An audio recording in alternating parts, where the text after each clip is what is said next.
اتنے اتار چڑھاؤ آئے، اس نے اتنی دکھ اور اتنی تکلیفیں اٹھائیں، سیاسی تکلیفیں تو میں گنتی نہیں، کیونکہ سیاسی ورکر جو ہے، جو ہم ہیں، جو آپ ہیں، ہماری تو بڑی سخت ٹریننگ ہوئی ہوتی ہے اور ہمیں سیاسی اتار چڑھاؤ سے گھبرانے کا درس نہیں دیا جاتا، لیکن کچھ دکھ نواز شریف کے دل کو ایسے لگے ہیں کہ ان کا مداوع اب ساری زندگی ممکن نہیں ہے، لیکن اس مٹی کی خاطر، آپ سب کی خاطر، آپ کی مہنگائی اور مشکلات کم کرنے کی خاطر اللہ تعالیٰ کے فضل سے وہ ایک بار پھر انشاءاللہ آپ میں موجود ہوگا۔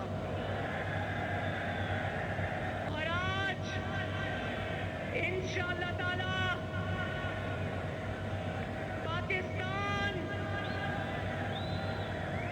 پاکستان نواز شریف کا ایک اور عروج دیکھنے جا رہا ہے،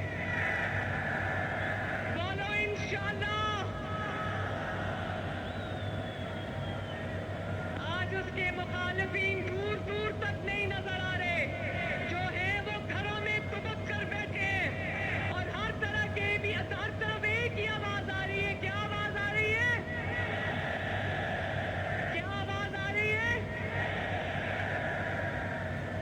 ایک دفعہ میرے ساتھ شیر تو کہہ دو، شیر